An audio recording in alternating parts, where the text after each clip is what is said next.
Hello everyone and welcome back to the channel, and today we're going to be taking a look at one of the newer LEGO Ninjago sets, a set from season 14, my favorite. That's going to be set number 71747, the Keeper's Village, with 632 pieces, 5 minifigures, retailing for $49.99 USD or $50.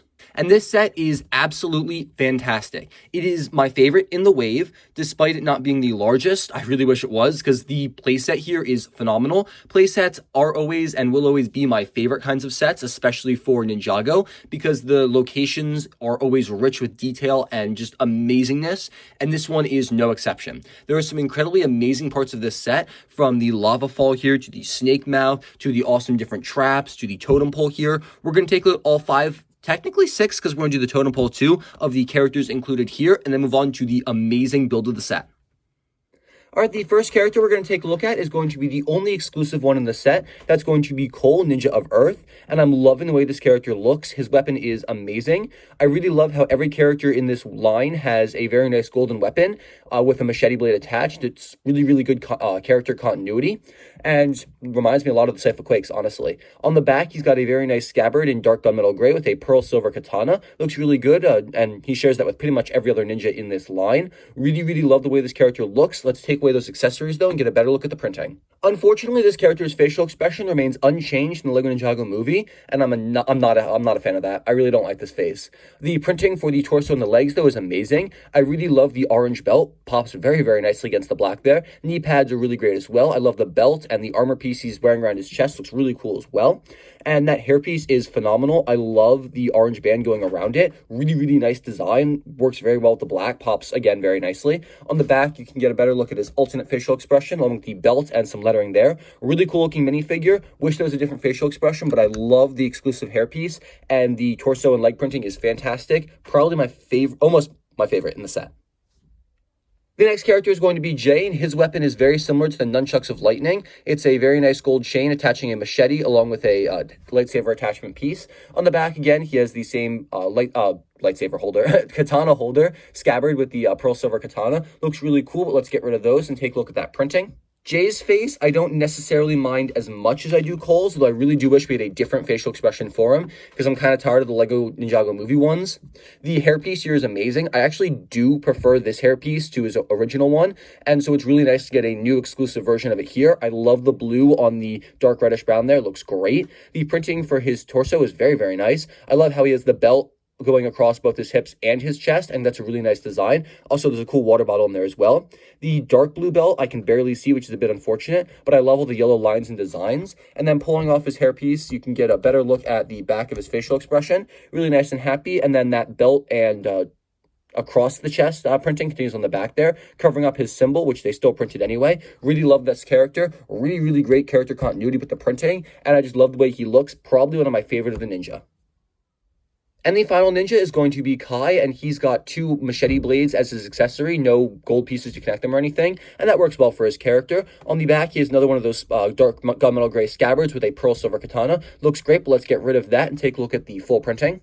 And here we go. I'm not a fan of his hairpiece at all. I think it's a little too wild, but you know, whatever. I do like the way the red pops against the dark reddish brown. Really love that bandana. On the torso printing here, his looks the most, traditional. I really love the robe design. I love how it comes down across the legs as well. The belt looks great. Love the symbol in the corner, and all the knee pads and printing and everything looks fantastic here. Really a fan of that. I don't actually mind his face print at all. I think it looks really good. On the back, let's get rid of that hairpiece. This one I don't like. I really like the angry one on the front. It looks very similar to his original one, but this one I'm not a fan of. On the back, he's got a very nice symbol with a belt. Pretty basic printing. Reminds me a lot of the original Ninja.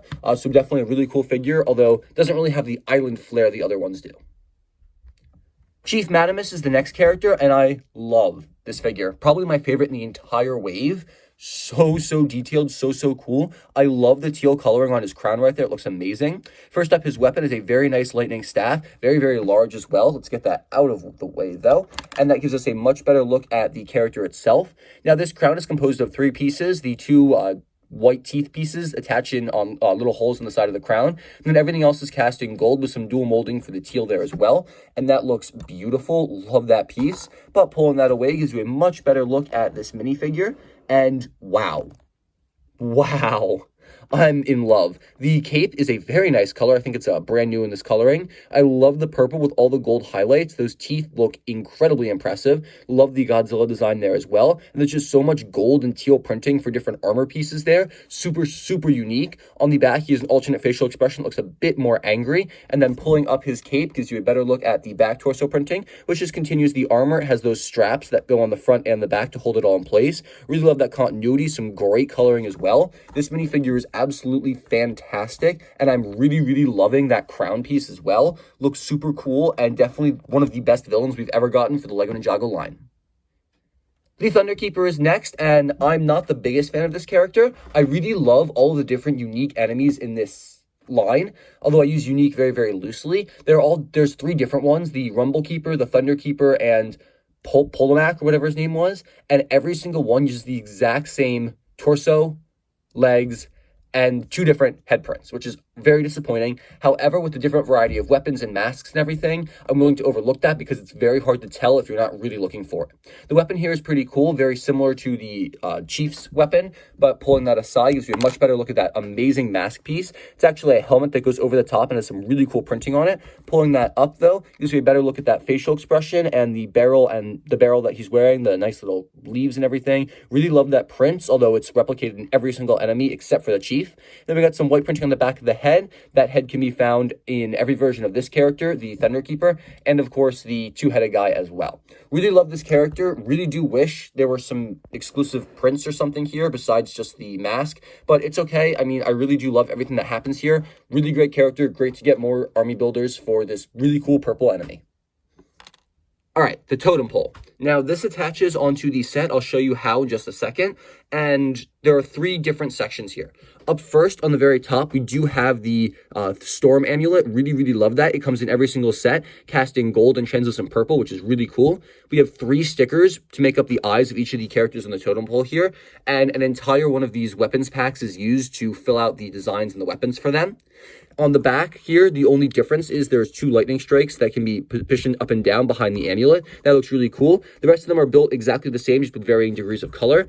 And you can pull them apart, and you can get 3 of these really angry-looking totem pole characters. And I'm really loving that. They look really cool. They all have some incredibly cool bits of character. We're going to take a look at all of them individually, and then I'll show you how to attach it to the set. The bottom rung of the totem pole is really cool. We got some very nice teeth, studs as teeth right there. Love that print for the sticker as well. Really, really cool. Great character. We have a very nice crown up there. And then 2 positionable arms with very small daggers. Really love the teal and burnt orange coloring for this character. Really nice. On the back, there's nothing, just plain gray.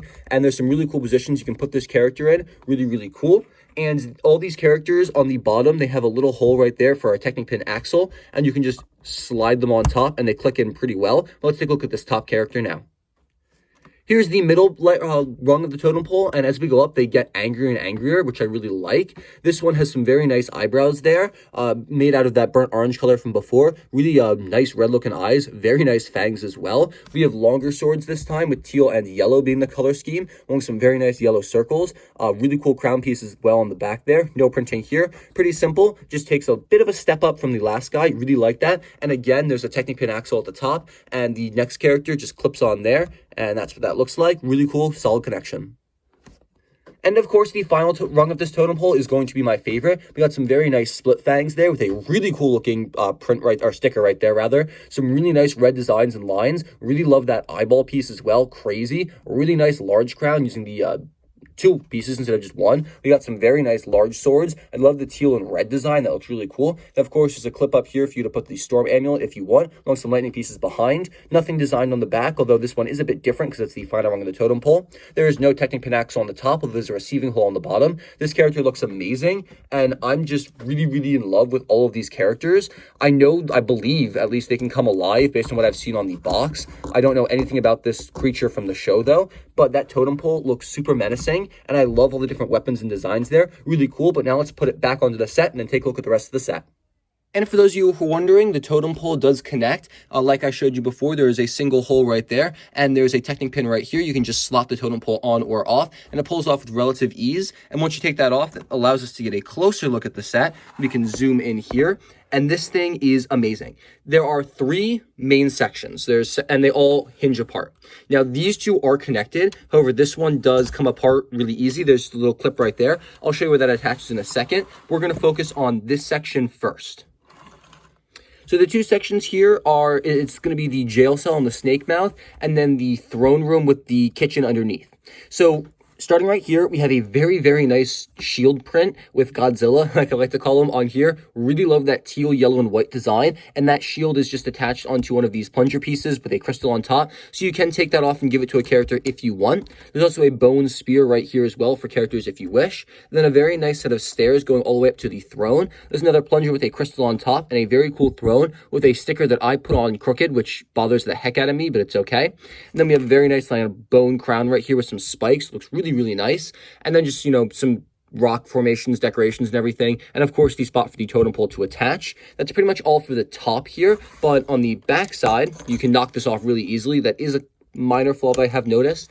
Underneath here, there's a little oar. If you can, let's get some light in there. There's a little oar in there, so if you want to paddle away, you can do that. And then this barrel, gunmetal gray, can be removed. It does not attach with any studs. There's a little fire there as well. On the inside here, you got a fish, a carrot, and some buckets, some water. So I guess they're making a little soup there. Pretty fun. The rest of the entire interior here is completely empty, but there's enough room that you can fit several different minifigures in there with relative ease, which is really great. And then over here, we have one of my favorite designs. That's going to be this snake monster. First off, they use a superhero blast piece as a lava fall there, which looks amazing. I love the lava and everything.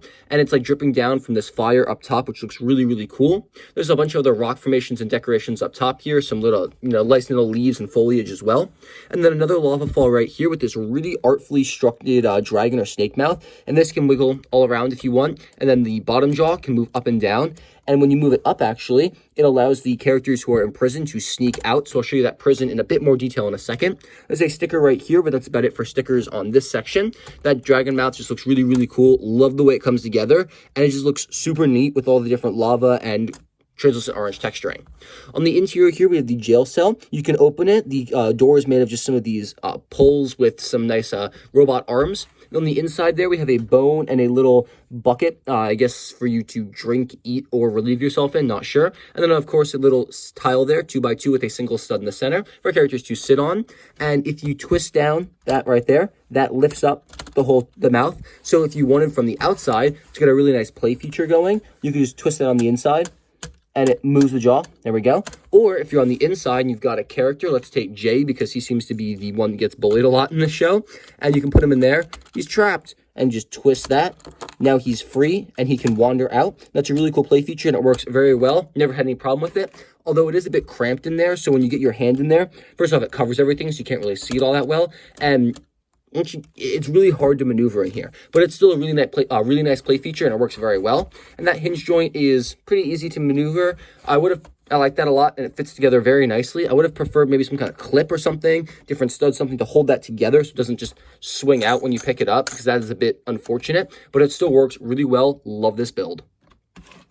The other section is going to be the island proper. This is like the beachfront property. We have a very nice water part here with a very nice crab, and that transitions into sand. And we got some nice little foliage and leaf pieces there. There's actually a ton of leaves all over this section of the island. I really like their inclusion. Really cool trees up here as well.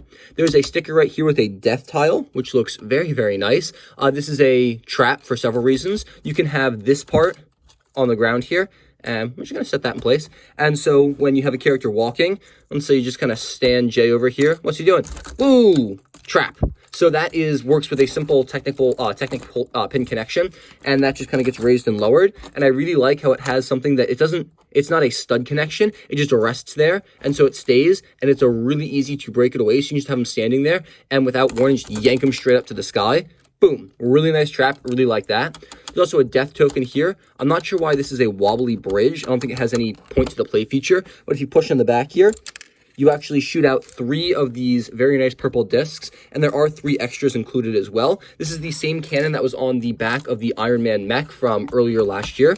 Or 2 years ago at this point now. And it's a little cannon right there that has no posability whatsoever. It is locked in place.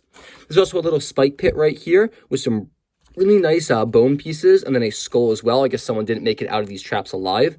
There's another print, or that's a sticker, excuse me, right there. I'm going to pull that leaf back. You can see it's on a triangle piece. Looks really cool. It's got a front-facing Godzilla this time, and it's mostly obscured by this leaf as well. And this one does kind of wiggle. Oh, I see. Oh, I get it. I know why this... I'm stupid. That's my bad. Just figured it out. So you have, when you bounce on this, it removes the leaf, and then you can shoot the characters. So it's a hidden trap until you stand on the death tile, boom, and all of a sudden you get shot. That makes a lot more sense, and that's actually really cool. There's some more leaves that kind of pull out around here. Mostly, it's just, this is just a section for the traps. I really, really enjoy the traps. I think they're a really nice part of this play feature, and it, adds a lot to this build.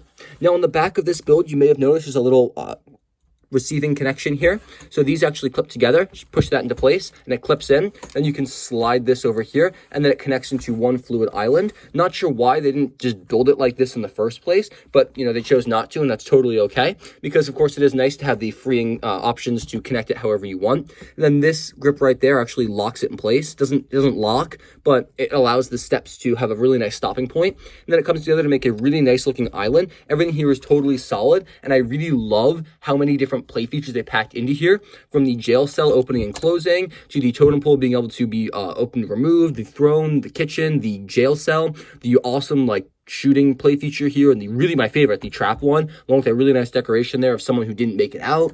It's just packed with detail and decoration, and it's a really innovative play set. I really love this location. Islands are always my favorite, and it's such a unique design. I really love it. And of course, all of the minifigures that were included here are amazing. These are some of the most detailed characters I've seen in a very, very long time. I've gushed about them before in all the other reviews, and it's really nice to get an exclusive Cole minifigure in this set. Everything here is perfect, and I'm really enjoying what I'm seeing. Let's take a look at the box real quick, and then I'll give you my final verdict. All right, and here's the box, and I gotta say, this season excels at absolutely beautiful box art. I love the island in the background, the purple lightning emanating from the crystal up there. Looks so cool. Love Lloyd in the corner there, and of course the Islander style art. Really, really cool. On the top, we have some very nice pictures of all the minifigures, and then on the back here, we have another look at the playset, kind of open. You can see more. I guess these are actual characters kind of attacking. Not sure if they were brought alive by the lightning or what. And we have some pictures of all the different play features on the bottom of the box there. Looks super cool. Love this. The art here is beautiful. Really cool. Let's take a look at that instruction manual and then go back to my final verdict. Here's that instruction manual. It's got the exact same image on the front here. We have the Wind Ninja on the back, Lloyd. Of course, we have the parts list here, and then we probably have an advertisement, for the other sets of the Wave. 3 of them I've now reviewed, and we're just missing out on the Catamaran Sea Battle, so you'll see that very, very soon if you have not yet done so already. That's pretty much it for the manual. Pretty simple one. All right, overall, I'll rate this set a solid 10 out of 10.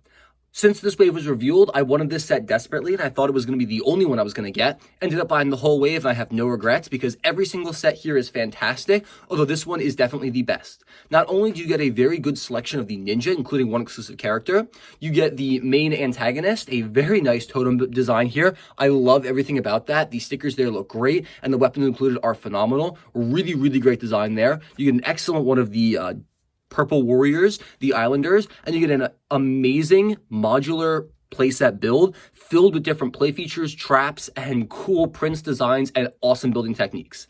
This set, if you have not yet done so, definitely recommend you get it. Please, guys, it's an amazing set. Definitely deserves it. Even if you don't like the Ninjago line, you can just take out the Ninja and you have a really cool Islander build here. You can definitely modify and make this into whatever you want. And just the parts pack, as a parts pack, it's amazing. And the figure parts are always so detailed. I'm really enjoying this. I can't gush enough about it. I have no flaws at all. I do think maybe they could have included 1 or 2 more minifigures based on the price and everything, but as it stands, I think the price is incredibly fair. Now, I know I probably missed a couple things in my review because I have not yet seen this portion of the TV show. Maybe this totem pole is an actual character. Maybe the Islander has a different idea. I'm not sure. I'm going to watch this eventually, and I'll give you my full thoughts in the season when I do. But as of right now, as just a casual Ninjago fan, I love this set. Think it looks fantastic, and I would highly recommend it. That's all I got for you guys today, though. Just a quick little review of this Ninjago set. I know I promised it would come out a very long time ago. Kind of slacky on that, and I do apologize for that. Now, after this one, there's just one more Ninjago set to review. That's going to be the Catamaran Sea Battle. That one will come out much sooner, I promise. That'll be very, very soon, probably this week. And then after after that, I'll have my overview of the whole wave coming out. That's all I got for you guys today, though, so if you made it this far, guys, thank you so much for watching. Make sure to tune in tomorrow or later tonight for the very next video, and have a fantastic and safe rest of your day.